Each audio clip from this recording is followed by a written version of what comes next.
On a vu ce matin avec Jean-Michel Plane, on a passé en revue beaucoup de, voilà, on va dire les grandes théories du leadership sans rentrer dans le détail. Hein, voilà, on a eu un panorama un peu de tous les courants de pensée autour de cette question et un panorama qui a montré à quel point la question était vaste. On va essayer, s'il vous plaît. On va essayer maintenant d'aborder les choses de façon un peu plus pratique avec nos 4 intervenants, nos 4 témoins pour cette première table ronde, qui, eux, évidemment, pratiquent ces questions-là sur le terrain. Donc, je vous remercie de les accueillir et je vais vous les présenter brièvement pour qu'on puisse rentrer directement dans le vif du sujet.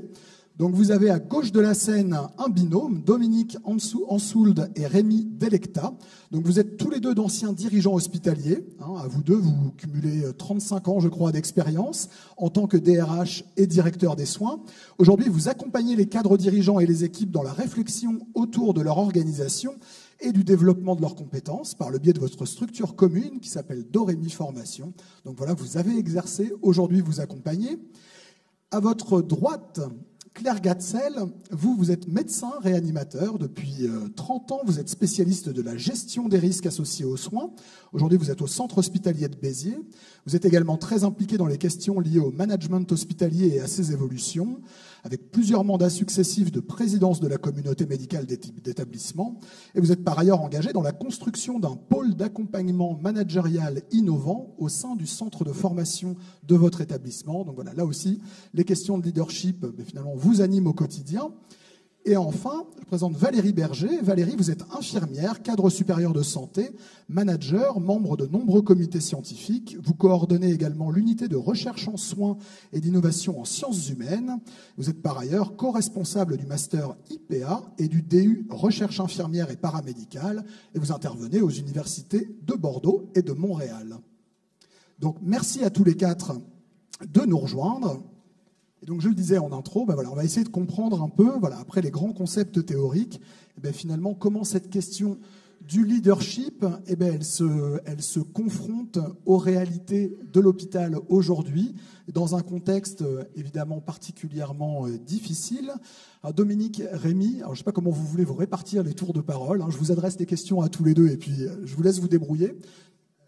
Vérifiez que vos micros ne sont pas en silencieux. Voilà, il faut juste pousser le bouton vers le haut. Première question, peut-être un peu générique, mais imposée. On a évidemment connu les années de crise sanitaire, donc une crise sans précédent et un chamboulement sans précédent pour le monde hospitalier. En quoi, selon vous, avec votre regard un peu extérieur aujourd'hui, cette crise, elle a finalement modifié les attentes des personnels de l'hôpital par rapport à leurs managers et à des leaders potentiels? Bonjour à tous, merci beaucoup Alexandre. Alors, je dirais, la crise, c'était un moment pour tous de refaire le point, on va dire. Je crois qu'elle a vraiment précipité une introspection et se dire, tiens, finalement, est-ce que je suis bien là où j'ai envie d'être? Est-ce que je suis aligné avec ce que je veux faire? Et beaucoup de gens se sont ont remis en question leurs projets, leur vision et leurs attentes du monde du travail. Il y a eu beaucoup de projets de départ ou de modification de l'activité ou de modification de leur rapport au travail, on va dire. Et je crois on va dire, il y avait déjà quelque chose de très fort avant la crise. Cette réflexion, on va dire, identitaire, elle était déjà là. La crise, elle l'a un petit mise en lumière, elle l'a accélérée. Et aujourd'hui, c'est vrai que la vision, en tout cas, du leadership, elle a bougé. Elle a beaucoup bougé suite au début des années 2020. Et je crois que aujourd'hui, les attentes, justement, les besoins en termes de réalisation, en termes de motivation, ne sont plus les mêmes. Et si aujourd'hui, on continue d'appliquer les mêmes recettes que ce qu'on a pu faire dans les années 80, 90, voire après, aujourd'hui, ça ne marche plus. Ça ne marche plus. Si on se contente d'avoir, on va dire, un management ou un leadership qui soit vertical, en disant, voilà, c'est comme ça qu'il faut faire. Et si tu n'es pas content, tu t'en vas, en gros. Qui est un peu le résumé de cette approche. Aujourd'hui, les gens s'en vont. Oui. En fait. Et quand on traverse une crise des ressources humaines, évidemment, on ne peut pas se permettre de perdre des collaborateurs, soit de les démotiver, soit de les désimpliquer. Alors, je vais apporter un complément. La crise sanitaire, moi je l'ai vécue aussi de l'intérieur. Je crois que c'était un gros moment. À la fois, tout le monde avait peur. On était face à un virus tout au début qu'on ne connaissait pas. Et en même temps, il y a eu quelque chose de très euphorisant. Très euphorisant parce que tout le monde combattait le même ennemi, tout le monde allait dans le même sens. Moi, j'ai entendu beaucoup de professionnels qui disaient à cette occasion, on a retrouvé le sens à ce qu'on faisait. Et si on parle management, leadership, c'était énormément les professionnels de terrain qui venaient, qui apportaient des idées. Moi, j'en ai plein d'exemples dans l'établissement dans lequel je travaillais à cette époque-là. Donc, il y avait plein de créativité, plein d'idées, ça émanait du terrain. Donc, passer ce moment-là, comme le dit Rémi, ça a vraiment réinterrogé nos modèles de management parce que il y avait d'autres choses. Enfin, il y a pour nous d'autres choses à inventer. Voilà, le terrain a montré qu'il savait faire, qu'il avait plein d'idées et que ça marchait. Et donc, forcément, ça réinterroge nos modèles. Et alors, quel est le défi du coup finalement? Parce qu'il y a eu beaucoup en situation de crise, évidemment, on n'est pas préparé, donc on improvise. Il y a beaucoup d'initiatives spontanées qui apparaissent. Comment est-ce qu'on peut faire pour garder finalement le positif, ce qui est sorti, et puis finalement le pérenniser, peut-être en faire un facteur de construction, d'animation des équipes? Je dirais que pendant...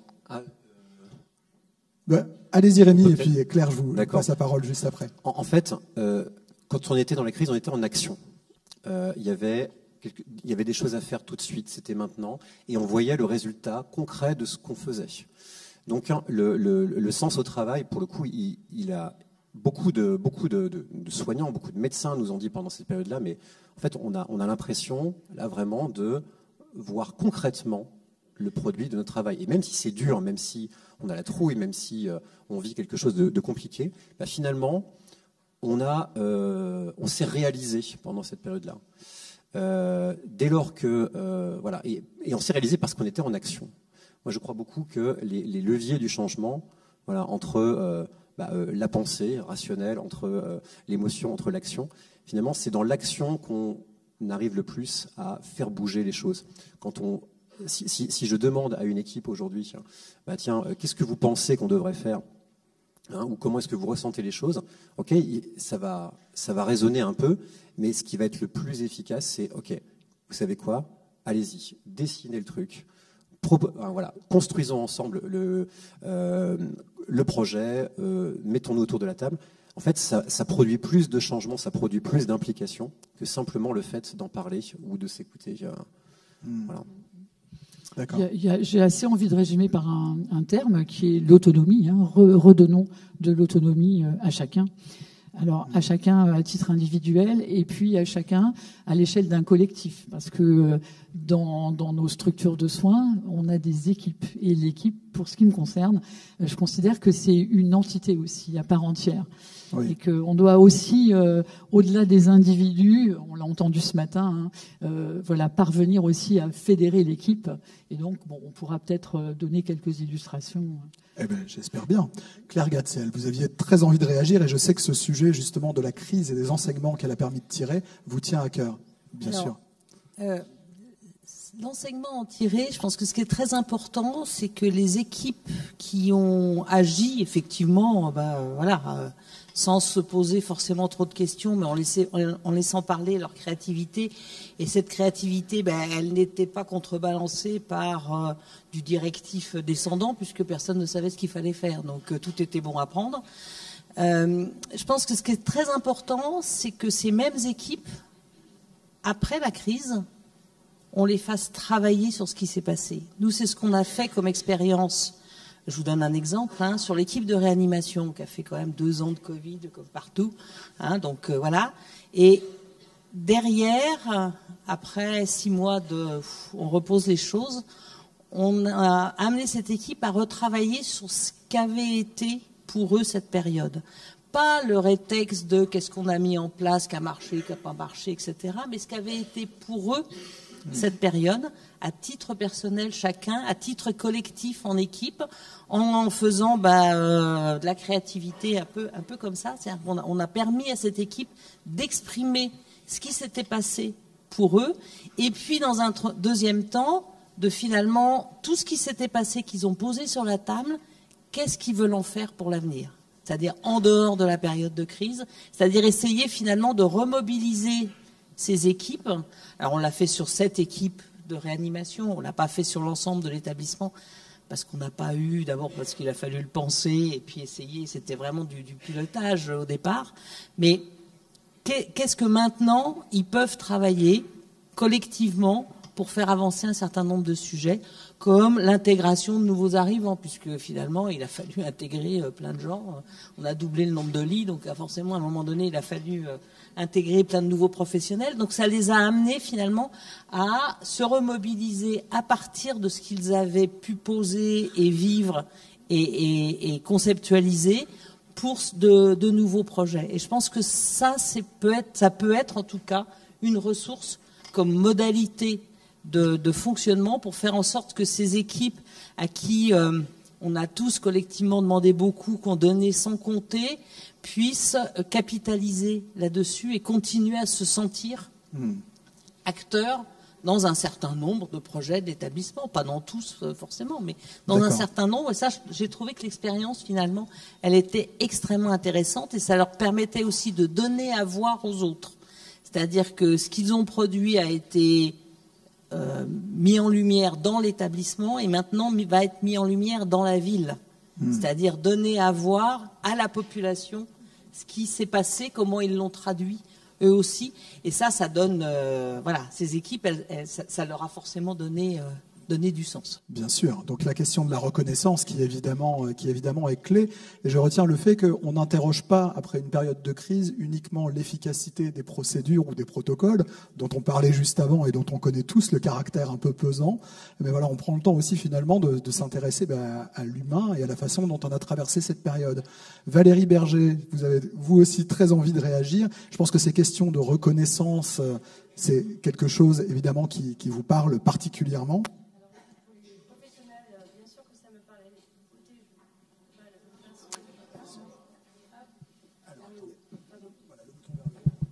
Donc moi, je me positionne côté professionnel. Effectivement, je trouve que ça a donné on a tous vécu ça. Finalement, on n'avait pas le choix. C'est pas parce qu'on était parce qu'on était des volontaires qu'on n'avait pas le choix. On est des professionnels de santé, donc on avait un enjeu, c'était quand même s'occuper de cette période et de tous y aller. Donc à tous les niveaux, différents postes, etc. Moi, ce que j'en retourne, c'est que ça a rendu visible enfin les professionnels de terrain dans la société. J'ai eu horreur de ces applaudissements le soir. Je me suis dit, il faut qu'il y ait un truc grave qui arrive pour qu'on nous applaudisse. Ça m'a évoqué que les infirmières, je vais surtout parler des infirmières, je suis désolée parce que c'est ce qui m'anime, je suis infirmière, mais je trouve que c'est dommage que la société regarde l'action de l'infirmière que quand il y a une crise, parce qu'on l'a oublié aujourd'hui. On voit que finalement on parle plus des infirmiers, globalement. Moi je trouve que c'est important que les équipes, là on a vu qu'il y avait de la créativité, il y avait de l'engagement, et il y avait de la reconnaissance à ce moment-là. Et je pense qu'il faut mettre les gens au travail, qu'il faut donner de la créativité. Ce que vous dites, enfin, je me rejoins tout à fait, c'est qu'en fait, les équipes, elles sont au sein de l'activité. Les équipes, elles voient les failles. Les équipes, elles peuvent faire des propositions. Et je pense que les équipes, il faut les mettre au travail avec nous. Et moi, j'ai bien aimé Monsieur Plat, le professeur Plan. D'ailleurs, c'est vrai que je suis une adepte de son ouvrage, que je vous conseille énormément. Mais au-delà de cet ouvrage, je pense il parle du management circulaire. Alors moi, je vais parler d'un autre concept qui est le management co-constructif. Moi, je suis dans la recherche collaborative, co-construite, parce qu'il faut mettre les gens autour du terrain, mais il ne faut pas les mettre au terrain pour faire croire qu'on les met au travail. Il faut vraiment les impliquer et partir de leurs idées. Et ça, je trouve que c'est vraiment à développer d'un point de vue managérial, mais les équipes, elles ont aussi de leur leadership à avoir. Alors justement, si on prend l'exemple des professionnels de terrain, et je pense que c'est valable aussi sur toutes les fonctions support, c'est vraiment valable dans toutes les strates. Comment finalement est-ce qu'on peut aider des gens qui ont des idées, qui ont cette envie finalement d'endosser peut-être une posture de leader. Comment est-ce qu'on peut les aider? Quel levier on peut leur donner pour qu'ils sortent d'une posture finalement d'exécutant? Bon ben voilà, on me dit de faire ça, ça vient d'en haut, j'applique, et au contraire, ben voilà, je m'empare du sujet, j'y mets un peu de moi, et évidemment au service de l'objectif commun, mais voilà, finalement je grandis et je fais grandir mes missions avec. Question très ouverte et très difficile. Le professeur Plane disait que ça fait 60 ans qu'on essaye de travailler sur le management participatif. On trouvera peut-être pas toutes les réponses aujourd'hui, mais certainement quelques clés quand même pour avancer. Une des clés, c'est de former, alors au sens large du terme, de former les managers de proximité. C'est finalement eux qui ont dans leurs mains cette possibilité ou non de construire avec leurs équipes. Alors ils l'ont dans leurs mains, c'est pas forcément ce qu'on leur a appris à l'école. C'est pas forcément ce qui est facile à faire parce que c'est arriver à se connaître. Ce qui a été dit est très juste. Se connaître soi suffisamment pour savoir ce qu'on est en capacité de porter ou de ne pas porter.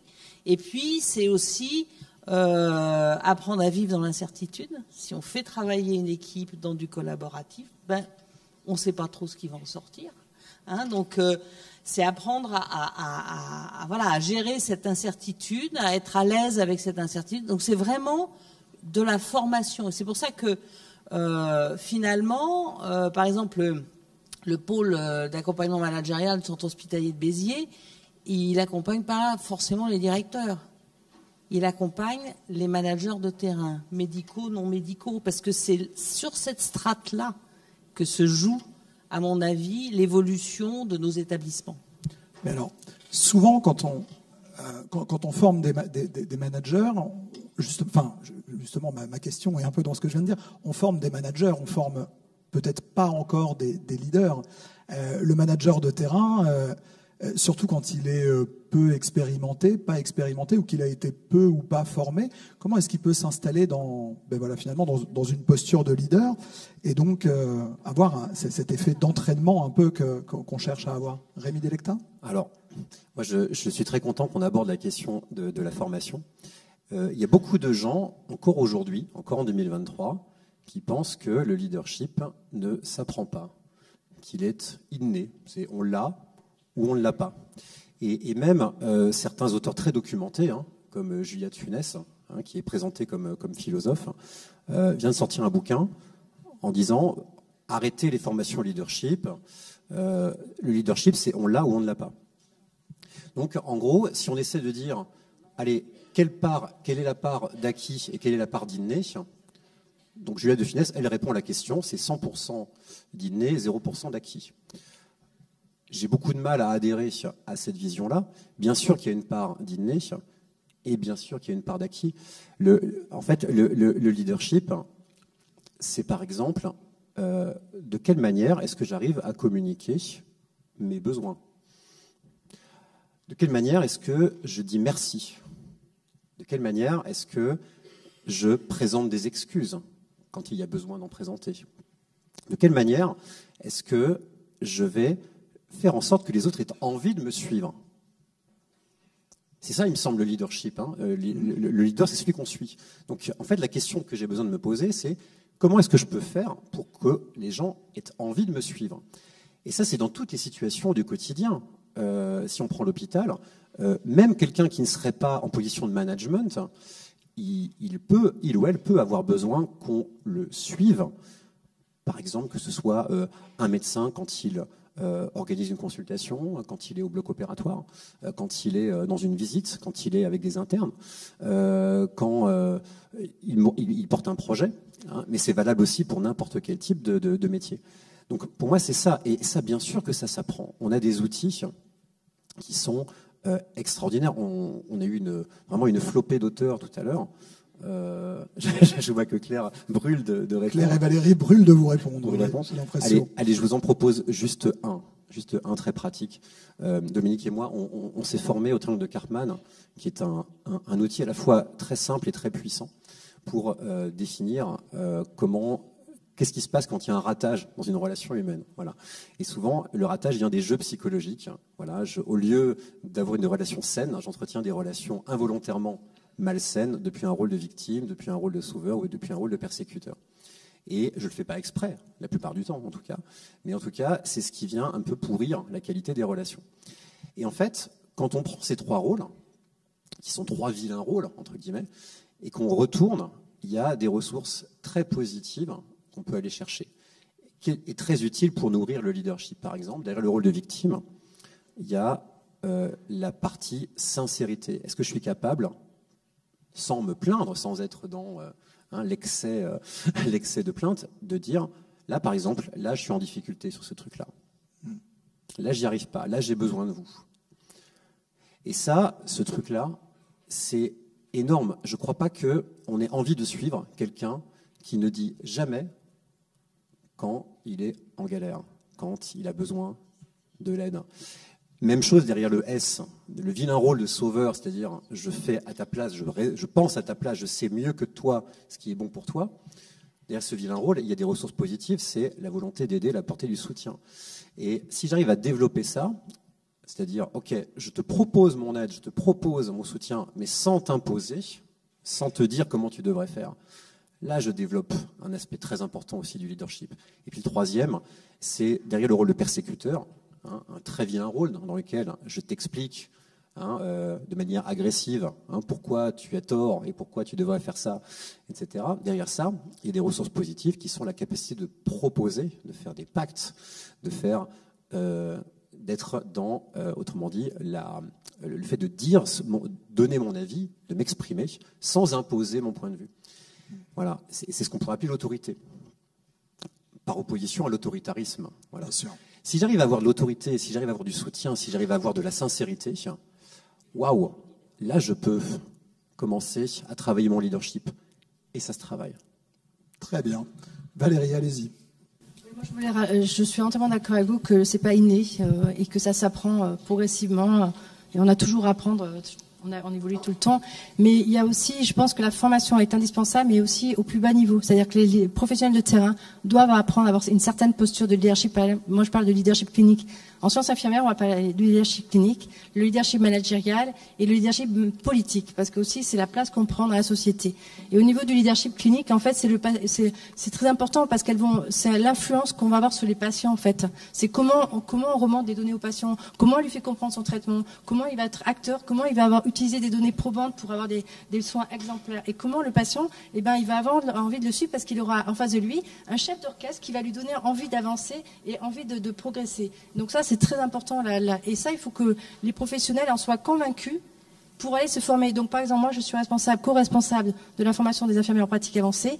Dans le référentiel d'activité de compétences légales, en fait, il y a un module, une UE leadership, en fait. Donc, en fait, on développe énormément cette posture. Après, il faut savoir s'arrêter aussi jusqu'où on va. Mais c'est très, très important parce qu'il y a des enjeux sur le système de santé, de la pratique du leadership, on va dire, au plus bas niveau. Et bien sûr, ça veut dire que les cadres, ils doivent entendre des propositions. Parce que les professionnels, ils peuvent faire des propositions. Moi, j'ai entendu tout à l'heure, par Mme Ken, 3 exemples de projets qui ont été présentés. Moi, je trouve que l'histoire du vélo, je trouve ça génial. Mais par contre, qui c'est qui a eu cette idée ? Ça veut dire que le cadre, mettons c'est un professionnel, peut-être que c'est un kiné qui a eu cette idée. Ça veut dire que le cadre, il a entendu 500%.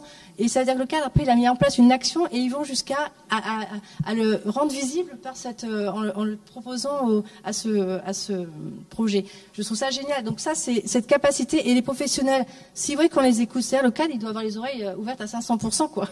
Ils doivent écouter, ils doivent s'étonner. Et ça, c'est très important. S'étonner, et donc être le porte-parole du terrain. Claire Gatzel, alors le médecin, il se retrouve souvent dans une situation de leadership un peu de fait, sans y avoir été préparé. Au-delà de la formation, qu'est-ce que ça vous implique finalement? Qu'est-ce que ça vous suscite comme réflexion? Ça me suscite comme réflexion que formation médicale, faut qu'elle évolue.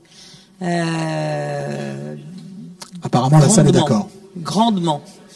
Et en fait, on se rend compte quand on fait un petit peu de réflexivité sur son parcours propre que finalement, moi, mon métier, je l'ai appris dans les livres, c'est sûr, avec un certain nombre de professeurs qui m'ont appris, qui m'ont amené de la connaissance. Et puis, je l'ai appris avec ce qu'on appelle un mentor. C'est-à-dire qu'à un moment donné, sur mon parcours médical, je me suis retrouvée à un endroit avec quelqu'un qui avait un vrai leadership médical, probablement assez inné, parce que c'est vrai qu'on est assez peu formé, et qui finalement, quand je reprends en arrière, ok, il m'a appris de la connaissance, j'ai appris de la réanimation, j'ai appris beaucoup de physiopathologie. Et ça veut dire quoi, la physiopathologie? Ça veut dire la capacité à comprendre, pas à appliquer, à comprendre. Et à chercher en permanence à comprendre. Ça a du sens pour moi, ce qui se passe. Ça n'a pas de sens. Je n'ai pas compris le sens pour le patient, etc. Donc déjà, un élément important. Et puis voilà, il m'a appris finalement l'humanisme, la façon de s'occuper du patient. Et Dieu sait qu'en réanimation, le patient n'est pas toujours complètement avec nous, mais c'est pas pour autant qu'on ne s'en occupe pas. La façon de réfléchir, mais pas d'appliquer une recette. La façon de réfléchir. Et je pense que la grande partie du leadership après, considéré par d'autres plus tard comme naturel, finalement, il n'était pas si naturel que ça. Et il a été, mais parce que cette rencontre-là a été une rencontre qui a complètement, je pense, modifié mon exercice professionnel dans l'avenir. Et plus ça a été, plus je me suis intéressée aux autres. Alors aux autres, le patient et son entourage. Aux autres, les professionnels qui travaillaient autour de moi. Puis aux autres, l'établissement. Et puis aux autres maintenant, et vous parliez de politique, voilà, maintenant je fais un peu d'autres choses en termes de conseiller régional. Donc c'est vraiment ça qui est important, et ça, je pense que ça s'apprend. C'est voilà. Alors ça s'apprend. Voilà, j'ai eu de la chance finalement de faire cette. Et je crois que la chance c'est bien. Alors il y en a qui l'ont eu et pas, mais qu'on pourrait très bien finalement construire des programmes d'apprentissage pour les professionnels de santé au sens large, y compris les médecins, et peut-être surtout les médecins qui ont finalement une part de décision importante. Enfin, ils ont une voix décisionnelle. La voix décisionnelle, si vous la prenez sans vous être intéressé aux autres, sans avoir fait monter en compétence votre patient pour qu'il puisse co-décider avec vous, vous avez loupé quelque chose. Il manque quelque chose, effectivement. Alors, dans cette table ronde, on parle du leadership, évidemment, mais on parle aussi du contexte, et on va évidemment pas passer en revue le contexte de l'hôpital, mais on a parlé de la crise sanitaire, et il y a une crise qui est un peu plus durable, il y a un climat qui est compliqué dans le monde hospitalier, et c'est difficile, et ce qui me fait penser à ça, c'est on évoque la formation, et en fait, on évoque des exercices qui prennent du temps. Et souvent, ce qu'on entend, alors moi je connais mieux le monde de l'entreprise que le secteur public, mais ce qu'on entend souvent quand on réfléchit management avec des cadres en entreprise, c'est mais moi j'adorerais me consacrer à tel projet, j'adorerais réfléchir à ma pratique, mais je n'ai pas le temps parce que d'en haut viennent des décisions, des objectifs, des contraintes, des chiffres. Comment est-ce que finalement, quand on est dans une position de direction, d'encadrement, de management ou déjà de leader, est-ce qu'on peut composer avec cette difficulté qui devient finalement un peu plus structurelle que conjoncturelle? J'ai envie de dire la question de la gestion du temps, on peut renvoyer ça à une question de gestion des priorités. Souvent, il y a plein de formations sur la gestion du temps. Au bout du compte, qu'est-ce qui est prioritaire pour moi et qu'est-ce que je suis le seul à pouvoir faire. Donc j'ai envie, à partir de votre question, aller sur le sujet de la subsidiarité. En tant que manager, on a tous beaucoup de choses sur les épaules. Rémi l'abordait tout à l'heure au travers de Karpman et de ses fameux 3 rôles. On a pu constater nous-mêmes, au travers des publics qu'on a croisés, que à l'hôpital, on a tous, et pas que les managers, on a tous cette tendance à endosser peut-être plus facilement que sur d'autres métiers, peut-être parce que c'est les métiers du prendre soin, endosser le rôle de sauveur. Et en faisant ça, on fait à la place. On fait à la place. Ouais. Voilà, il y a qu'à voir, voilà, même dans un soin de base, un toilette d'un patient, tiens, voilà. Non, le pauvre, il a beaucoup de mal à faire ce truc. Bon, je vais l'aider, quoi. Hein. Et en pensant l'aider, je l'aide pas justement. J'apporte pas du soutien, je le sauve contre son gré.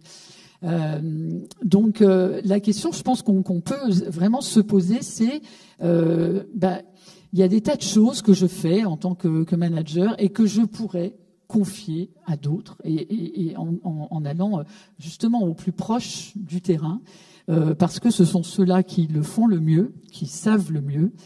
Moi, je décroche très vite quand je ne suis plus l'expert du terrain. Donc, c'est vraiment de s'appuyer sur ces professionnels de terrain, laisser faire, et en tant que manager, apprendre à lâcher prise, à lâcher la bride, quoi. Vraiment. Voilà ce que j'ai envie de dire par rapport à cette... Plus facile à dire qu'à faire, le lâcher la bride. Question. Alors, lâcher la bride, en effet, plus facile à dire qu'à faire. Et je reboucle avec le sujet précédent sur la formation. Pour lâcher la bride, il faut apprendre. Je dois apprendre. J'ai appris moi-même, par exemple, quelles sont mes forces, quelles sont mes zones de vulnérabilité. Où est-ce que, justement, j'ai du mal à lâcher prise. J'ai peut-être du mal parce que je suis pas sûre d'avoir totalement confiance, ou j'ai du mal parce que ça sera tellement mieux fait si c'est moi qui fais.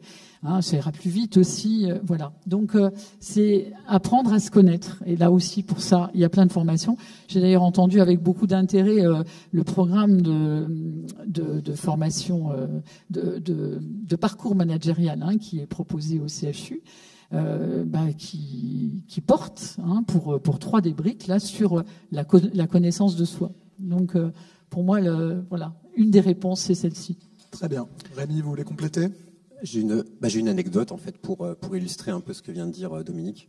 Dans mon ancienne, on va dire pas mon ancienne posture professionnelle, donc j'étais DRH et j'avais une personne dans mon équipe que je vais appeler Julie, qui est en charge du recrutement.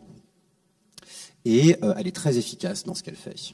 Elle a mis en place une solution pour faciliter le traitement des candidatures, donner des réponses en temps réel, etc. Elle est très active. Et puis je m'aperçois que elle a l'air un peu moins énergique que d'habitude depuis quelque temps. Sa motivation semble avoir baissé, elle n'a pas l'air bien. Et lors de notre entretien professionnel, après avoir longuement créé les conditions, on va dire, d'un échange transparent, je finis par lui dire, voilà, Julie, j'ai observé que vous aviez l'air moins, on va dire, moins la bonne humeur, moins la patate que d'habitude.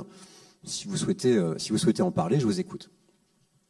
Et elle finit par me dire, en fait, j'aimerais savoir pourquoi est-ce que vous faites à chaque fois un deuxième entretien. C'est-à-dire que quand, par exemple, il y a un collaborateur recruté au sein de l'équipe, mettons un gestionnaire paye carrière, Julie fait l'entretien avec la responsable paye carrière. Et puis, donc elles font une shortlist. Et puis moi, derrière, en fait, je fais un deuxième entretien. Parce que j'adore faire des entretiens de recrutement, on va dire, voilà. D'accord. Et là, elle me pose la question, pourquoi est-ce que vous faites ce deuxième entretien ? Alors, je me suis senti très très bête à ce moment-là, parce que j'avais aucune réponse satisfaisante à lui donner, à part celle que, en gros, ouais, j'aime bien, ça me plaît, ou voilà. Mais finalement, qu'est-ce que j'envoie comme message en faisant ce deuxième entretien ? Qu'est-ce que je lui dis en faisant ça ? Ok, tu as ton jugement, c'est très bien, mais je vais quand même repasser derrière. Ouais. Alors, j'ai passé une soirée un peu compliquée, voilà. Et le lendemain matin, je suis retourné la voir et j'ai dit, ok, j'ai beaucoup pensé à ce qu'on s'est dit hier, et je vous propose, à partir de maintenant, je ne fais plus de deuxième entretien, sauf si vous en formulez la demande, voilà, parce que vous avez besoin d'un deuxième avis ou d'un truc, mais sinon, je vous laisse les clés, voilà. Et si vous êtes OK avec ça, ça veut dire aussi, du coup, que si à un moment vous vous rendez compte que c'était pas le bon casting, Du coup, voilà, est-ce que vous êtes OK pour assumer aussi le fait de dire, bah non, finalement, je me suis trompé et je change, voilà, je fais une fin de période d'essai ou ce genre de choses. D'accord. On a contractualisé comme ça là-dessus. Dans les jours qui ont suivi, ma Julie, elle a retrouvé une banane de dingue. Elle a commencé à organiser des job dating. Elle a commencé à acheter une solution informatisée pour beaucoup plus d'efficacité sur les recrutements. On a commencé à être voilà, elle a complètement fait exploser au sens positif le process. Elle est devenue leader d'une certaine façon. Et parce je que pense autonome et parce que rassurée, finalement, dans la confiance que vous, et donc à travers vous, l'institution, portez en elle. Déjà, elle a osé dire son besoin. Elle a osé dire son besoin, donc ça c'était cool. Je lui ai donné la possibilité de le faire aussi. Enfin, voilà, je pense que c'était les deux composantes qu'il fallait. Et ça demandait aussi de lâcher quelque chose qui était important pour moi, en fait. J'ai fait, entre guillemets, un petit sacrifice, mais je regrette pas du tout l'avoir fait, parce que pour moi, la satisfaction était beaucoup plus importante de la voir, elle, épanouie, de voir les résultats que ça avait sur le fonctionnement de l'équipe. Donc, en effet, ça m'a demandé de lâcher la bride, de lâcher quelque chose que j'avais. Valérie, sur le terrain, comment on ressent ça? Sur le terrain, je vais rebondir sur la partie de la première question qui était sur la notion de temps. Alors, en fait, premièrement, c'est ce que j'ai déjà dit, c'est-à-dire que si on est convaincu, on va se donner des priorités. Donc moi, je vais faire un tour d'expérience, comme vous. Donc en fait, moi, j'accompagne la recherche paramédicale sur le CHU de Bordeaux. Donc j'ai des équipes qui m'appellent, j'y vais. Et là, je me trouve on m'appelle pour une unité de recherche portée par une puéricultrice en réa cardiologique sur les cardiopathies congénitales. Et là, je me retrouve dans une salle comble avec tout le monde, en fait. C'est pas que la puère et le cadre, tout le monde. C'est-à-dire que le cadre a mis les conditions favorables pour qu'il y ait un esprit d'équipe et que le projet soit porté. C'était l'idée d'une puéricultrice, mais tout le monde a soutenu ce projet. Je peux vous dire que l'impact managérial, il est très puissant, et c'est dommage que la recherche n'est pas, développe pas aussi vite que j'aimerais. Mais il y a tout ce travail à faire où ça a un impact tel sur les soins, sur le professionnel lui-même, que c'est très important. Je pourrais faire un état des lieux de la littérature scientifique aux États-Unis sur ce sujet. Ça a été démontré pour plein de critères. Et donc, ils ont mis les conditions favorables. Donc, je les ai accompagnés. J'allais à toutes les réunions. Il y a toujours plein de monde.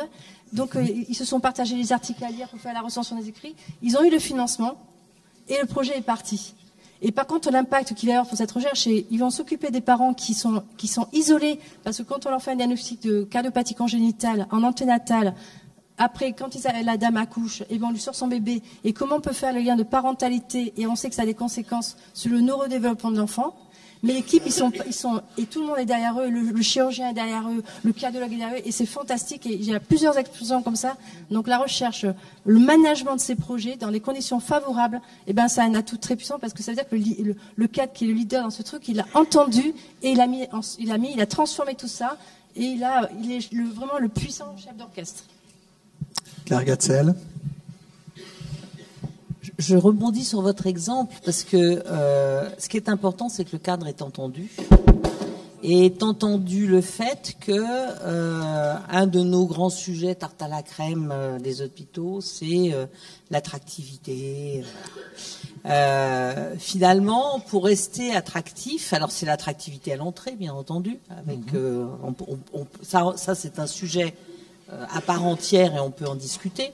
Mais après, il y a comment on maintient à l'intérieur des professionnels, et c'est pas comment on les maintient en les enfermant, c'est comment on les maintient en leur donnant envie de rester. Et tout est bon moyen, c'est-à-dire que les sujets qualité qui permettent de se valoriser, les sujets recherche clinique, alors médicale, soignante, mais ce sont des moyens extrêmement puissants qui effectivement demandent du temps parce que ça se fait pas tout seul. Mais ça, ces moyens-là, pour donner du sens et donner de l'envie aux professionnels, c'est extrêmement puissant. Et à la fin, tout le monde est gagnant, hein. L'établissement en termes de notoriété, les patients parce que forcément que ça va améliorer leur prise en charge et les professionnels qui ont été valorisés.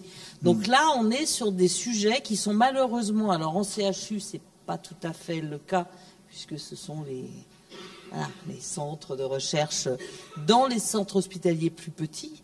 C'est des sujets majeurs à développer. Et pour ça, il faut arriver à développer du leadership en recherche clinique, ce qui n'est pas plus simple, mais d'arriver à faire en sorte de donner envie aux professionnels de faire l'exercice du quotidien, mais aussi autre chose, d'être impliqués dans autre chose. Effectivement. Que les leaders considèrent que ce n'est pas une perte de temps, qu'au contraire, c'est de la valeur ajoutée. Et ça, c'est très important. Ok. Qui devrait être, selon vous, question ouverte, qui devrait être, selon vous, l'étincelle de départ pour justement la réflexion là-dessus et la mise en œuvre? On ne va pas refaire l'organisation de l'hôpital aujourd'hui, mais est-ce qu'il faut que ça parte d'en haut? Est-ce que finalement c'est à la direction de l'hôpital d'insuffler le mouvement? Ou est-ce que c'est au contraire une tendance qui doit être un peu plus généralisée et assumée, portée par les managers de terrain, comme certains l'ont suggéré? Sans doute les deux. Sans doute les deux. Moi, je suis convaincu que, bien sûr, il y a un rôle évident de la direction dans quelque organisation que ce soit. On va dire, ceux qui donnent l'impulsion doivent pouvoir dire, par exemple, je vous donne la permission de. C'est OK de proposer quelque chose. C'est OK de venir avec un projet. Et nous, on vous permet de le faire et de définir un cadre contractuel sur comment ça se passe. Voilà. Ça c'est évidemment quelque chose d'indispensable. Et ensuite, bien sûr, qu'il peut y avoir des choses qui émergent du terrain. Moi, je vais encore donner un exemple. On peut peut-être le donner à deux. Dominique et moi, on est intervenus avec notre casquette de coach, cette fois-ci, dans un hôpital, un grand hôpital francilien, on va dire, et dans son service de réa. Extrêmement reconnu, nationalement, même internationalement. On pourrait se dire que, tiens, s'il y a un service qui a mieux résisté à la crise qu'un autre, ça pourrait être celui-là, vu son niveau d'expertise, d'excellence. Pas du tout. La moitié de l'équipe est partie, ambiance de travail très détériorée, obligé de fermer un tiers des lits, durablement, difficulté à recruter, ambiance toute pourrie, enfin voilà. C'était vraiment la panique. Qu'est-ce qui s'est passé? Le chef de service, avec les deux cadres, parce que c'est une grosse équipe, se sont réunis en disant il faut qu'on fasse quelque chose. Il faut qu'on fasse quelque chose, il faut qu'on envoie un message, il faut qu'on se remobilise.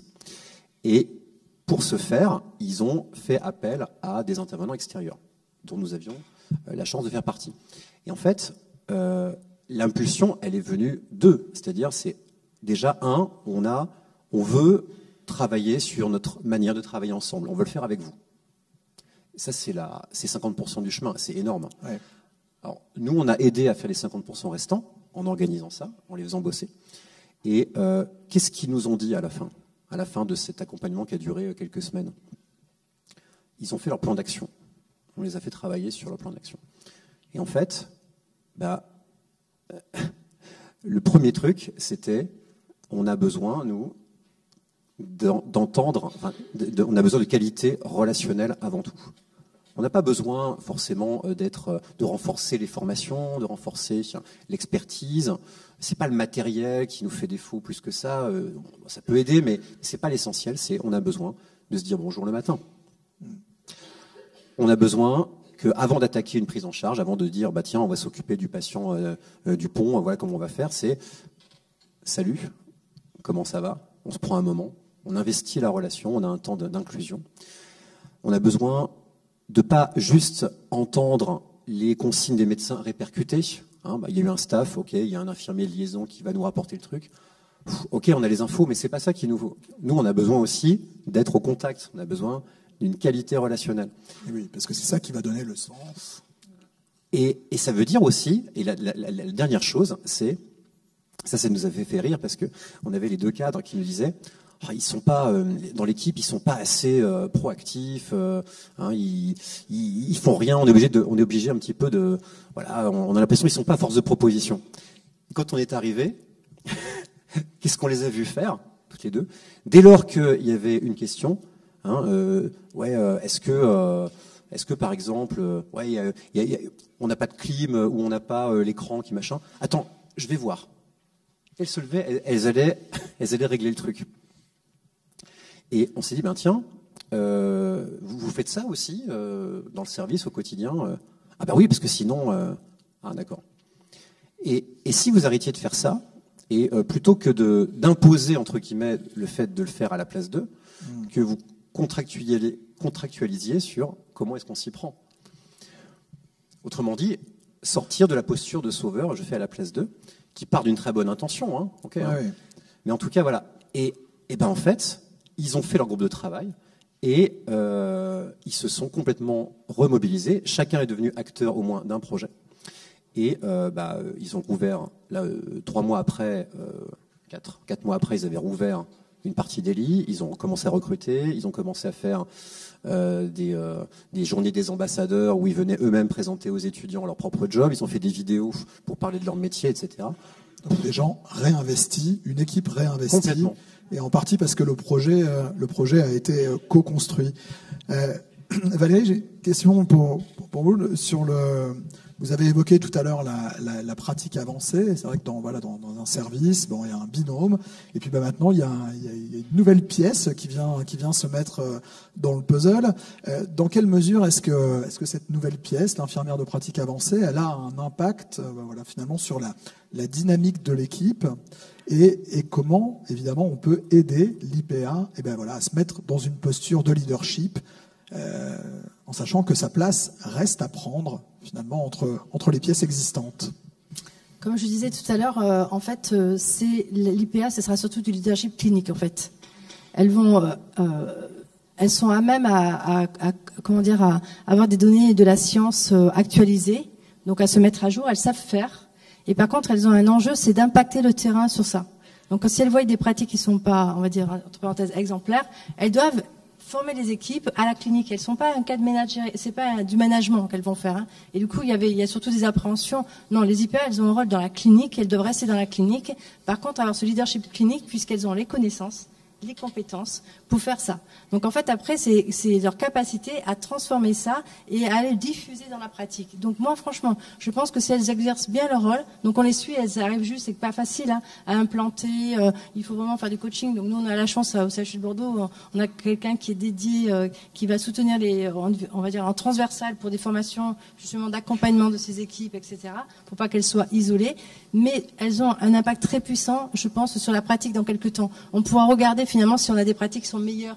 On peut le voir aujourd'hui avec certains indicateurs. Est-ce que finalement on fait bien la prévention d'escar? Est-ce que la façon de poser les perfusions est idéale? Enfin, on peut faire beaucoup d'audits de pratique. On peut faire des EPP avec elles et aller peut-être forer pour aller faire justement la diffusion des connaissances pour les équipes. C'est ça ce qu'on attend d'elles. Hein. Voilà. Mais il faut pas. Voilà, c'est pas du leadership managérial. C'est clinique. Ok. Et voilà qui fait peut-être à la transition pour une dernière question qui est pas forcément évidente, mais comment est-ce qu'on peut mesurer, quels pourraient être les indicateurs finalement pour mesurer, on va dire finalement l'efficacité d'une transformation management vers leadership. Alors je pense que l'attractivité et la fidélisation, c'est peut-être Claire Gatzel, je vous ai coupé l'herbe sous le pied ou pas? Ça peut se mesurer effectivement. Un établissement qui recrute des docteurs, qui n'a plus de postes vacants en soignant, etc., qui développe des activités, qui fait de la recherche clinique. Enfin, on a un certain nombre d'indicateurs qui disent, là ça va bien et là éventuellement ça va pas bien. Il y a aussi des indicateurs qui sont des indicateurs de communication, mais je le prends au sens positif du terme. Hein. C'est-à-dire qu'un établissement qui est capable de communiquer sur ses objectifs, ses projets, faire de la communication positive. Dans l'ambiance actuelle, vous voyez, il y a quelques établissements qui font de la com positive.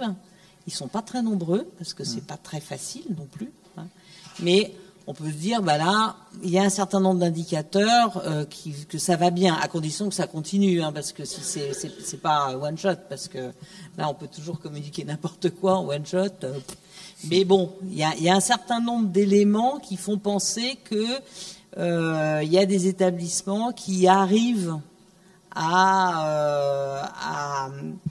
faire fonctionner un peu mieux leur management que d'autres, parce que honnêtement, je pense que c'est le seul sujet, c'est-à-dire qu'on a tous des compétences, on a tous des expertises, et ce qui va différencier une structure d'une autre ou un service d'un autre, c'est vraiment la différenciation managériale. Et pour revenir sur ce que disait Rémi tout à l'heure, globalement, effectivement, il faut donner l'autorisation de faire. Il faut aussi être en capacité de donner de l'objectif, c'est-à-dire de la vision. Quand je ne parle pas d'un objectif, c'est pas faut faire plus 30 dans l'activité. Hein. C'est une vision, c'est-à-dire à quoi on sert dans le paysage, dans notre environnement, dans le paysage, etc. Donc ça, c'est généralement le leadership de l'établissement, alors qui est les directeurs et présidents de CME généralement, hein, qui sont responsables quelque part de ça, de donner une vision, de donner aux autres la capacité, l'autorisation à proposer, etc. Et puis d'avoir de grandes oreilles. Car globalement, il faut écouter, beaucoup écouter, pour en faire quelque chose. C'est pas écouter juste pour je vous ai écouté, un pauvre monsieur, un pauvre dame, voilà. Mais c'est écouter pour pouvoir se nourrir de ce qu'on entend et pouvoir créer ou susciter la création à partir de ce qu'on entend. Très bien. Moi, c'est comme ça que je le. Oui. Valérie. Pour compléter, effectivement, je suis d'accord, mais ça pourrait, dans les indicateurs, c'est la créativité, le nombre de projets, nouveautés, les innovations. Parce que franchement, souvent, ce que je trouve, c'est que ça reste confidentiel, en fait. Moi, ça m'est arrivé d'accompagner quelqu'un qui avait une super idée, ça avait commencé, sauf que c'était confidentiel.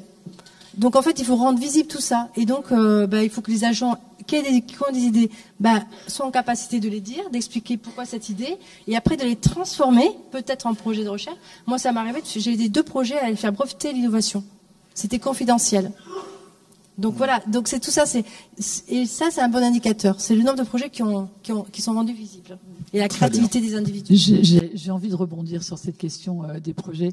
On a mis en place, Rémi et moi, il y a quelques années, c'était un peu en clin d'œil un peu tordu aux fiches d'événements indésirables qui des fois nous grattaient un peu. Alors c'est pas que les fiches en elles-mêmes nous dérangeaient, c'était finalement cette vision uniquement de ce qui ne va pas. Alors bien sûr, dans le cadre de la gestion des risques, etc. Je remets pas tout ça en question, mais on s'est dit, mais finalement, et si on regardait ce qui marche bien.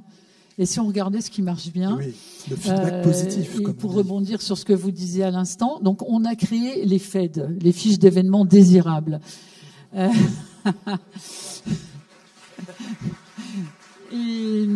Et en fait, c'était quoi ces fiches d'événements désirables? On permettait, alors on avait établi, les règles pour bâtir ces fiches d'événements désirables, mais n'importe quel professionnel, quel que soit son métier dans la structure, pouvait dire tiens voilà, j'ai une idée, justement pour que ça ne reste pas confidentiel, j'ai tel projet, etc. Même petit, où j'ai déjà testé telle et telle chose, et puis ça marche bien. Et donc l'idée c'était de rendre ça visible.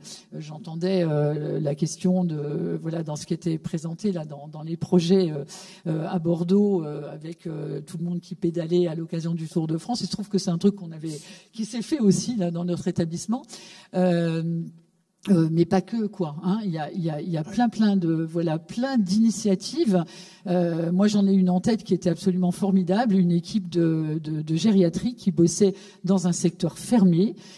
Donc voilà, avec des résidents extrêmement déments. Enfin, c'était très très difficile à prendre en charge. Et ce sont les aides-soignantes qui ont dit mais c'est terrible quoi, ils sont là dans la structure tout le temps, ils ont très peu de visites, etc. Et si on essayait de sortir et de les emmener 2 jours en bord de mer, on a la chance d'habiter pas très loin de la mer. Voilà, dans un gîte. Donc voilà, il y avait 3 accompagnants pour un patient. Et ça a été quelque chose d'extraordinaire. Ils ont osé aller au resto avec ces résidents-là.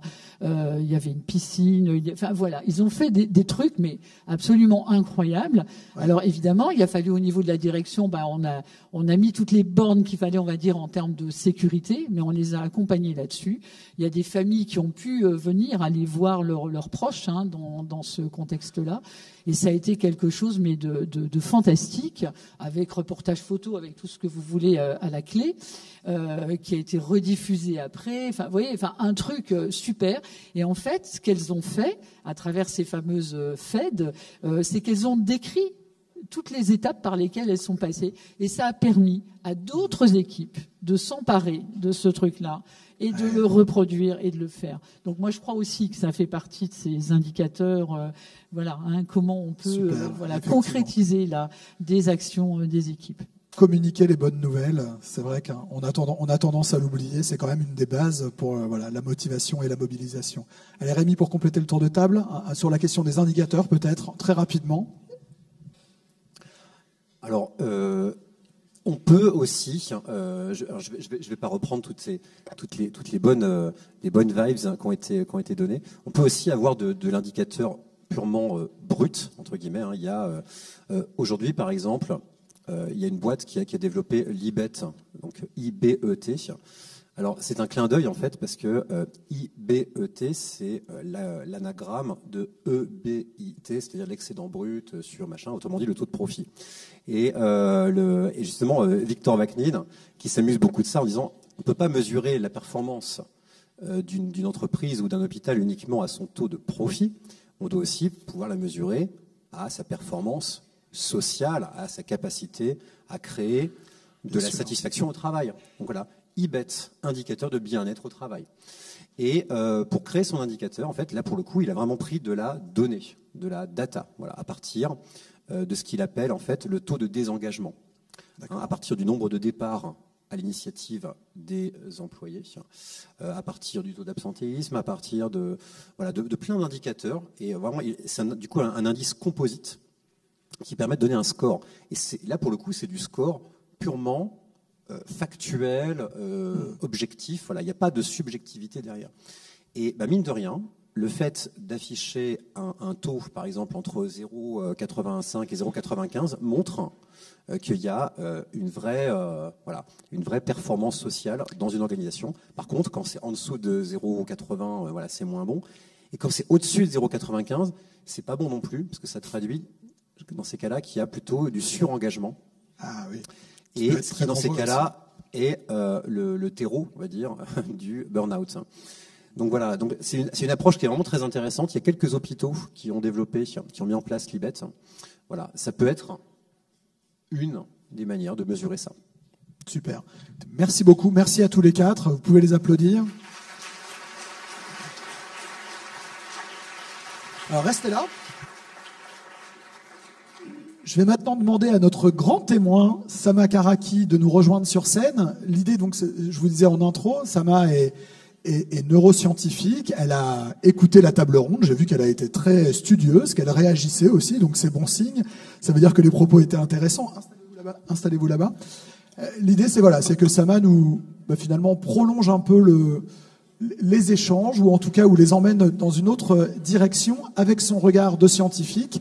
Donc, on la laisse nous faire un peu son débrief à chaud, et puis après, on prendra les questions de la salle, évidemment. Sama, à vous de jouer. Merci. J'ai décidé, en tant que qualité de grand témoin, de donner un titre à la fin de chaque table ronde inspiré de ce que vous avez échangé. Et là, j'ai pensé à une phrase très sophistiquée d'un philosophe français, Jacques Rancière. Non, je rigole, elle n'est pas sophistiquée. Il dit, il faut arrêter, et si on arrêtait de prendre les gens pour des cons. Je pense que c'est un très bon titre pour cette table ronde. J'étais très ravie... Voilà. J'étais très ravie d'entendre la critique de la posture de la philosophe Julia de Funès sur les qualités innées de leadership. Et j'ai décelé quelques qualités qui, heureusement pour nous, qui s'apprennent. Notamment celle de la flexibilité mentale. Elle n'a pas été dite comme ça, de la flexibilité mentale, ou la capacité, en fait, c'est de la souplesse qui me permet de sortir de ma perspective et de me mettre dans celle des autres. Et en fait, vous avez, Rémi Delecta, au tout début parlé de qu'est-ce que la crise a pu faire. Et en fait, c'est surtout les crises incertaines qui créent des transformations, parce que justement, ça nous permet de voir qu'on n'a pas cette capacité-là, qu'on n'a pas cette capacité de sortir de sa perception, de se mettre dans la perception des autres, parce que justement, on ne vit pas si longtemps que ça, et on n'est pas si brillant que ça. Donc en fait, si vous voulez, l'incertitude des crises nous donne une réalisation clé, c'est que même si on a réussi des CV académiques très luxueux, on n'est pas si brillant que ça pour appréhender la complexité d'une situation incertaine. Et donc, c'est là que ça devient intéressant, ce que je crois c'était vous, Dominique, qui avez parlé de l'explosion de la créativité du personnel sur le terrain. En fait, c'est simplement qu'elle était là, cette créativité, mais avec cette réalisation qu'on n'est pas si brillant que ça, parce qu'on ne sait pas ce qui va se passer, cette créativité s'exprime. Parce que il est connu déjà, par exemple, que l'expérience des infirmiers et infirmières, comme ils sont dans des combinaisons de savoir quotidiennes, devient un savoir implicite. On appelle ça une explosion combinatoire. Ça veut dire que intuitivement, je vais pouvoir déceler ce que même les médecins ne peuvent pas voir, justement parce que je suis en contact direct avec le corps. Et donc, en fait, le fait d'écouter, c'est ça qui fait que ce potentiel créatif, ce n'est pas qu'il s'exprime, c'est qu'il est juste enfin écouté. On ne devient donc pas créatif, tout comme le leadership, la créativité n'est pas une autre compétence innée. Alors, ce qui est très intéressant et aussi le piège dans lequel on peut tomber, c'est de considérer que l'estime, que justement la crise nous permet de ne plus réfléchir l'estime d'une manière hiérarchique. On considère que cette hiérarchie, justement, elle a été réfléchie pendant la crise Covid. Mais Valérie, vous avez chose que j'allais évoquer, mais vous l'avez dit, il ne faut pas qu'on conditionne l'estime à l'utilité. Sinon, ce n'est pas parce que les métiers du soin sont utiles à un moment donné qu'on va leur accorder de l'estime et qu'on va les applaudir à 20h. Et puis, une fois qu'on est en guerre, on va applaudir les soldats. Et puis, une fois qu'on est en crise énergétique, on va applaudir les électriciens et électriciennes.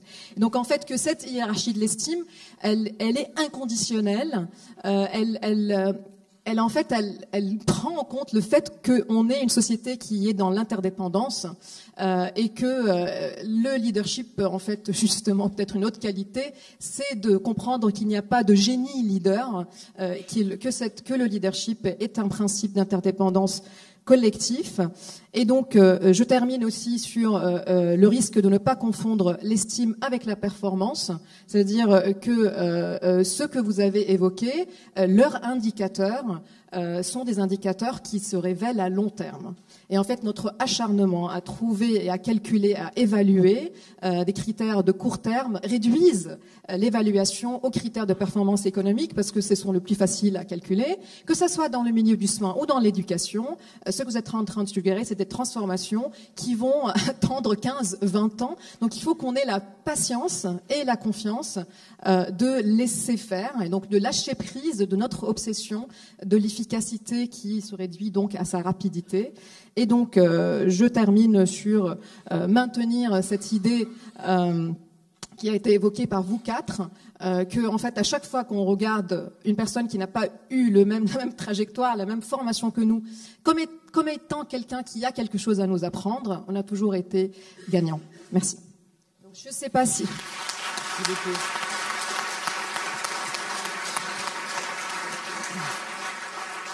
Merci beaucoup, Sama. Eh bien, écoutez, restez là, hein, et puis on a un peu de temps avant la pause déjeuner pour les questions. Je vois déjà une main levée ici, Sylvie, juste ici. Et si vous voulez bien, juste évidemment vous présenter, et puis peut-être préciser à qui est-ce que vous adressez votre question.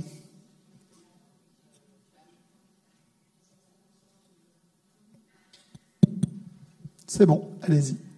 Je suis cadre de proximité au CHU de Bordeaux et en fait, c'est une interrogation qui va s'adresser à l'ensemble de la présentation. Il y a quand même un air de la guerre à chaque fois qui revient. J'ai entendu parler, il faut savoir un peu, alors pas dans ces termes-là, mais déléguer, passer la main à, voilà, retrouver du sens au travail. Tout ça, ça nécessite quand même un élément, une composante particulière. Aujourd'hui, je rappelle quand même juste qu'un cadre de proximité, c'est 90% de son temps, c'est de faire du planning et de la RH. Voilà. Et ça, moi, je préférais que ce soit 90% de projet et 10% de RH. Je veux bien faire de la RH, ça ne me dérange pas, mais à hauteur de 10%, ça me suffit. Et donc, travailler des projets, remettre du sens au travail, les amener, leur esprit créatif, c'est génial.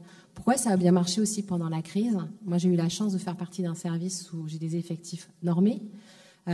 C'était un service aussi qu'il fallait maintenir ouvert par cette crise, un service de réanimation. Donc, en effet, j'avais du personnel. En effet, c'était hyper créatif. En effet, j'étais écoutée parce que j'étais susceptible. Enfin, je les ai écoutés et après, moi, quand je transmettais, c'est pas 10 strates que j'avais à passer pour avoir une réponse. Des fois, juste un appel suffisait. La réactivité était importante dans ces cas-là et ils avaient le fruit de leur travail directement sous les yeux. Et là, je ne parlais pas en termes d'années à hauteur d'un CHU, on parle en décennies. Non, mais c'est pas une critique. C'est que nous, on est formés à avoir cette capacité de se projeter sur des décennies. Quand on est professionnel sur terrain, quand il reste que 2 ans dans un même service et au même d'une même institution, pensez-vous donc que dans 10 ans, ils s'en fichent un peu de ce qui va se passer? Donc voilà, en fait, c'était juste ça, c'est que le nerf de la guerre, c'est très intéressant. Faire ça, c'est génial, les écouter, les transmettre et tout ça. Mais enfin, il y a quand même un nerf de la guerre au jour d'aujourd'hui. Il y a eu la crise sanitaire, mais enfin, il y a quand même la crise RH qui est là. Et voilà, moi, je veux bien attirer des gens, mais faut-il qu'on ait les capacités de nous en offrir? Pour les attirer, il faut que je mène des projets attirants.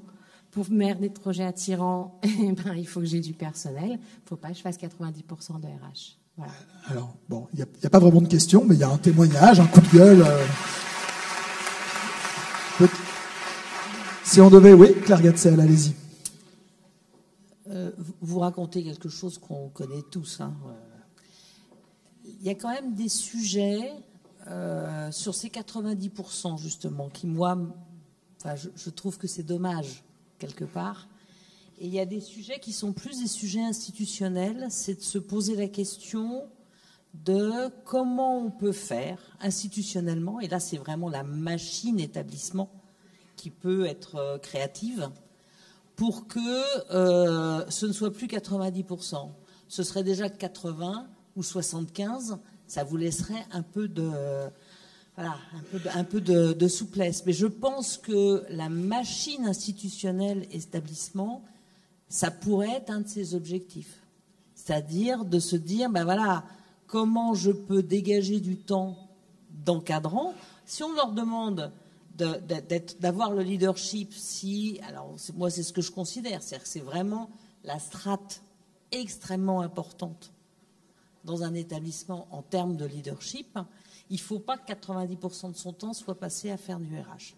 Donc comment on réorganise l'établissement pour que ça se soit diminué. Ça sera toujours un moment, une partie prégnante de votre activité. Mais le vrai sujet finalement pour l'organisation établissement, c'est celui-là. Vous avez pointé le sujet. Alors, on a beaucoup parlé tout à l'heure de tout ce qui était finalement entre leadership et prise en charge du patient, c'est-à-dire toute cette zone-là. Mais vous avez pointé l'autre grande zone qui me semble être quasi prioritaire dans nos établissements, c'est cette autre partie-là, c'est-à-dire comment on libère du temps et de l'esprit d'encadrant de proximité pour pouvoir être dans du leadership, parce que sinon, on parle en l'air. On est d'accord. Allez-y Valérie, rapidement. En disant... Donc, en fait, il faut qu'on ait du leadership, tous, on est d'accord. Donc, en fait, vous, dans votre groupe de cadres, je pense que ce qui pourrait être intéressant, c'est de faire des propositions. Parce qu'on fait des constats, on n'y arrive plus, 90%. Mais qu'est-ce que vous pourriez proposer? Et peut-être que ça pourrait partir de là, en fait. On propose une nouvelle organisation pour nous libérer ce temps, parce que c'est très important, effectivement, de vous libérer, d'avoir un peu de souplesse, de souffle pour être dans les projets. Donc, je sais pas, en tout cas, moi, je pense que ça serait intéressant quand même de réfléchir à ça. Et du coup, ça se tente. Ça fait rebondir. Ça se tente. Allez, une autre question. Il y a une main tendue tout en haut.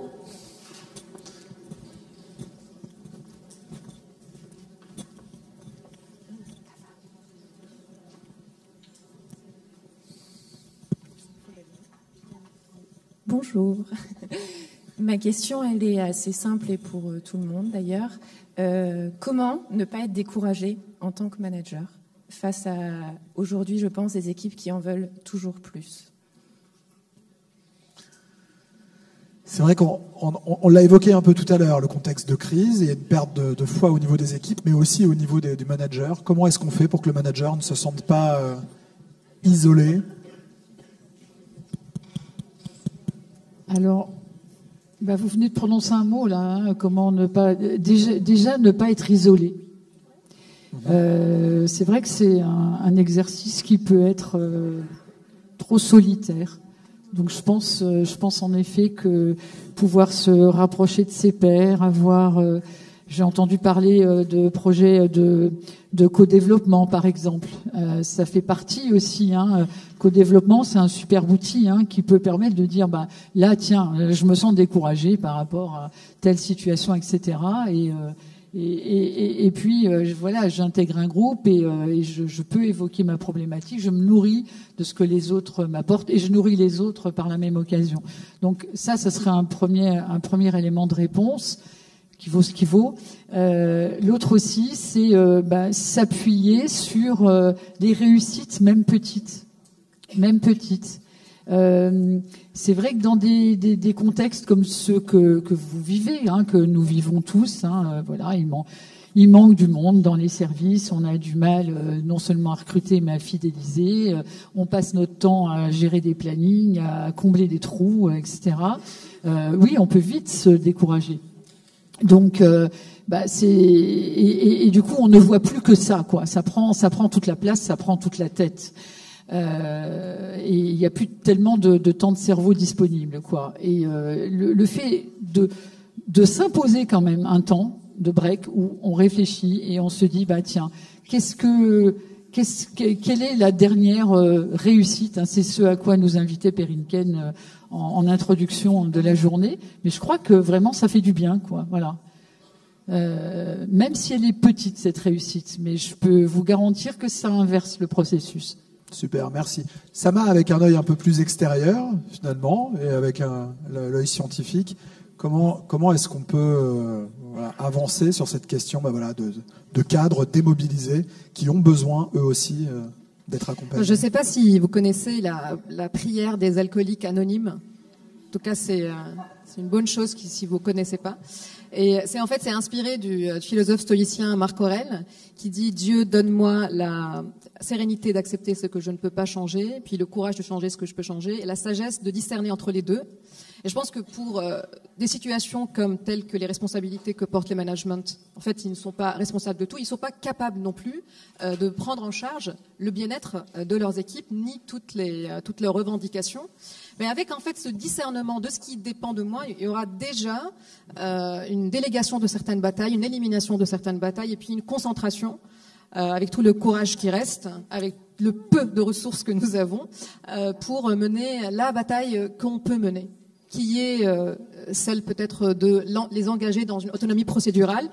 Donc ça a été évoqué, je suis pas revenue là-dessus, mais c'est très intéressant en fait de autonomie procédurale. Ça veut dire qu'on n'est pas libre, mais par contre on est convoqué quand on décide des procédures dans lesquelles les choses se font. C'est-à-dire face à cette problématique, peut-être il faut amener les équipes et leur dire je suis en fait devant une impasse par rapport à la charge qu'ils mettent. Qu'est-ce qu'on peut faire ensemble? Et en fait, cette fédérée, vous allez voir comme tout ce que vous avez évoqué comme exemple, quand on Alors que ça soit avec les enfants aussi, hein, si vous leur dites maman est très fatiguée, on fait comment là pour la journée? En général, les enfants ont aussi beaucoup d'astuces. Alors c'est pour dire de ne pas infantiliser, même pas les enfants. C'est-à-dire que de prendre les gens comme étant capables aussi de participer à une décision collective pour soulager votre rôle et donc trouver des solutions qui correspondent à tout le monde. Merci. Est-ce qu'on a une autre question? Oui, au milieu.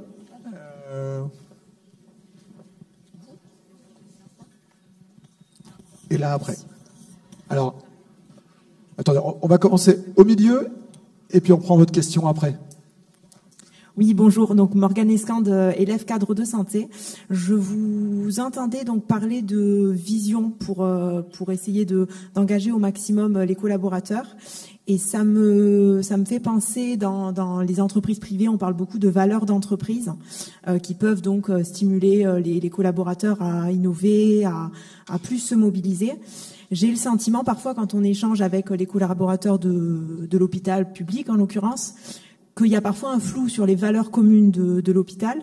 Est-ce que le fait de créer un cadre commun de valeurs pourrait permettre justement que les collaborateurs innovent plus et osent plus s'investir? Intéressant comme question. On pourrait se dire que l'hôpital, finalement, sa raison d'être et sa mission est évidente et comprise de tous, mais c'est pas forcément le cas. Claire Gatzel, vous voulez réagir? Je suis d'accord, c'est pas forcément le cas. Ce cadre commun de vision, il est indispensable en fait. Il est à mon sens, il est indispensable. Après, qui s'en charge finalement de le construire? Soit il est, les gens qui sont à la tête de l'établissement peuvent porter ce cadre, peuvent d'ailleurs l'importer éventuellement parce qu'ils ont fait des choses avant, puis ils refont des choses après.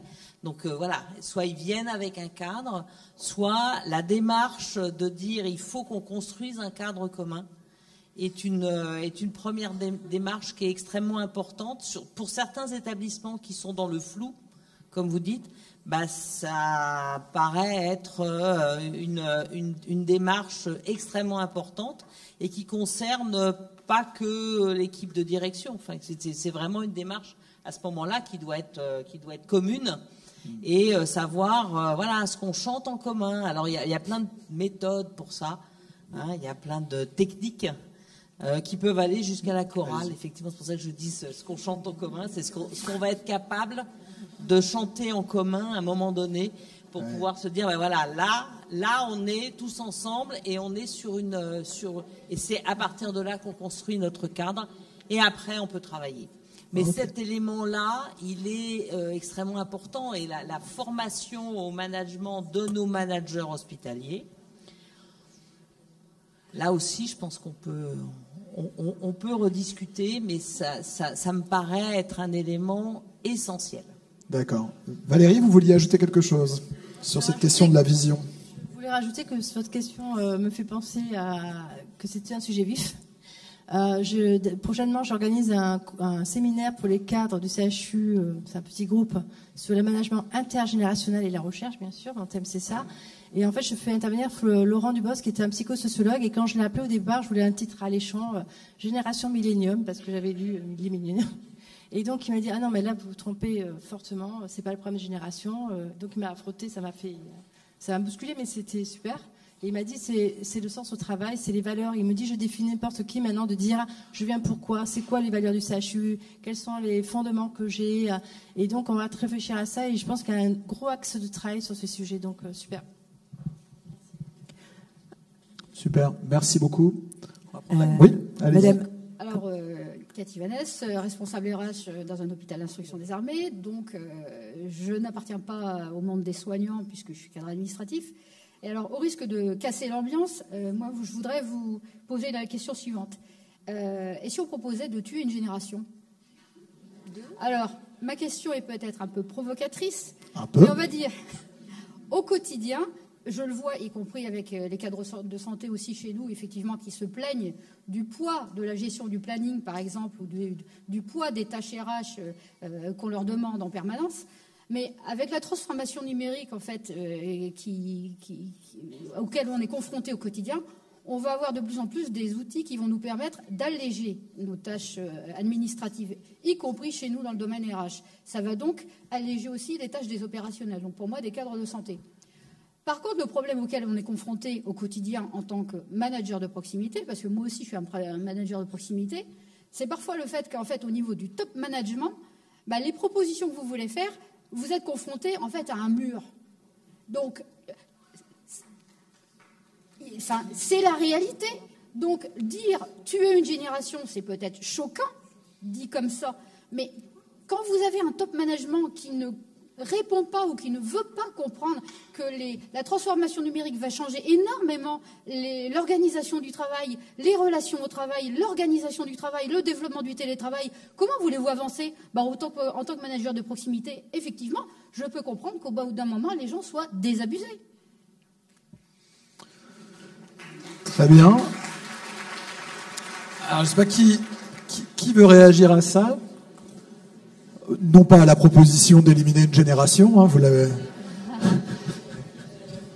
mais à ce cri du cœur et à la question implicite. Je ne vais pas répondre parce que je crois que c'était pas une question mais une opinion. Voilà, je la respecte totalement votre opinion.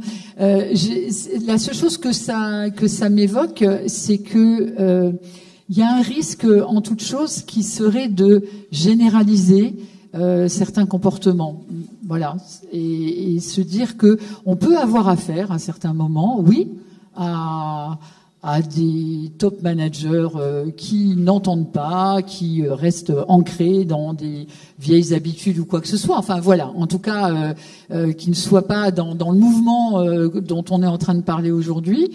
Il y en a, bien sûr, mais ça n'est pas une majorité. En tout cas, gardons-nous des généralisations, quelles qu'elles soient. Voilà, c'est juste ma réaction à votre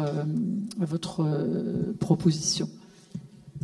Moi, j'en avais une autre qui est sur l'idée que l'informatisation va régler nos problèmes.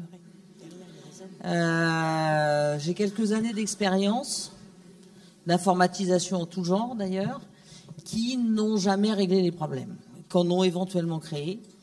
Et quand on réfléchit un peu à pourquoi ça règle pas nos problèmes, parce que en face, on n'a jamais vraiment travaillé ce que ça permettait de développer autrement. C'est-à-dire comment ces professionnels qui étaient sur la tâche administrative allaient devenir autre chose et comment on les accompagnait à devenir autre chose dans leur milieu professionnel. Donc je pense que voilà, peut-être que le top management est hermétique et probablement que le vôtre l'est. Heureusement, ils ne le sont pas tous, mais ça arrive.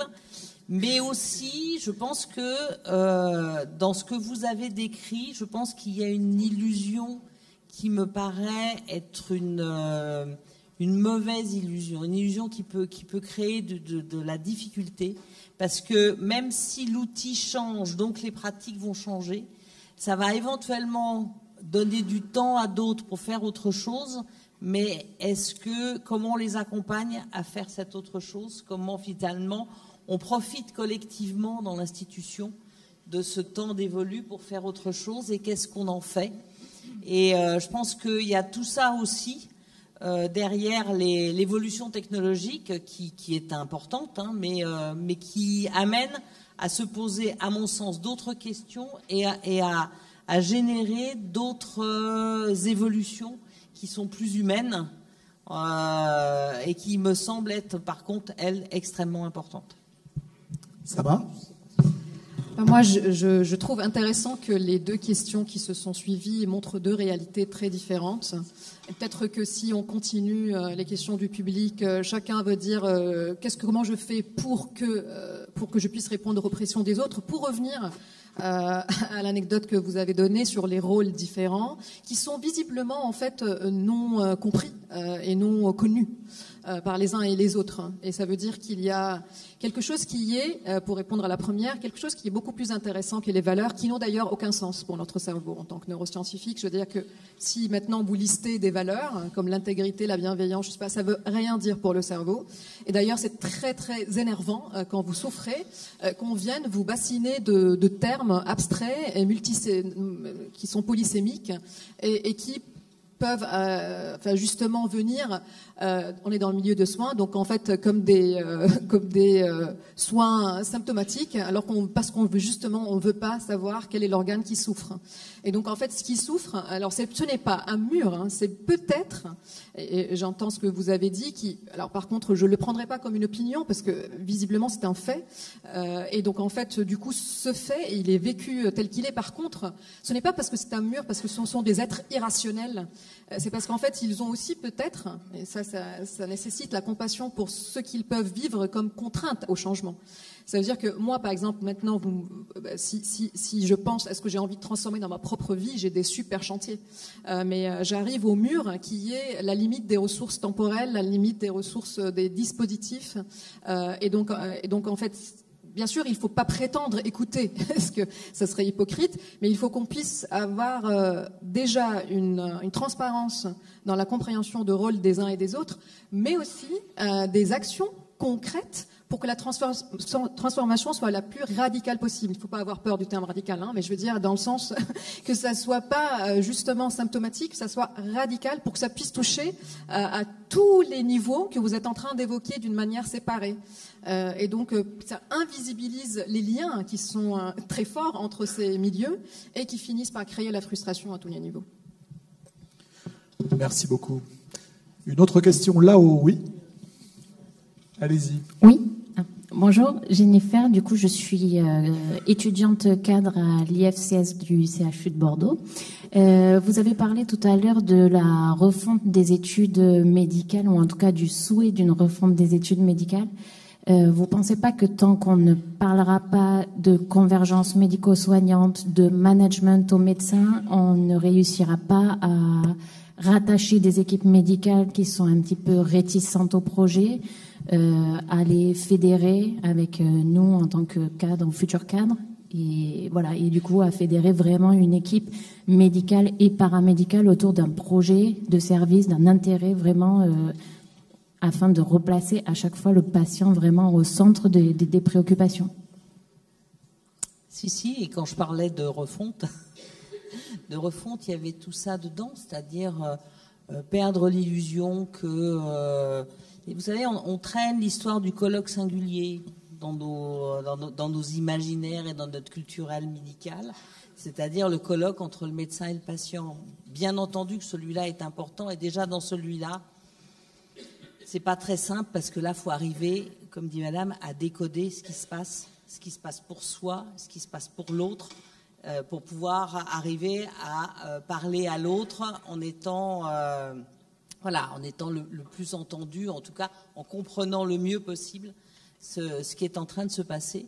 Mais bien entendu que le médecin tout seul, le médecin et le patient, en dehors de la consultation simple, non, ça marche pas comme ça. En fait, le médecin, il est dans un environnement soignant, il est même dans une équipe médicale éventuellement. Et le travail d'équipe médicale, ça s'apprend aussi, hein, ça se conçoit, ça s'apprend, etc.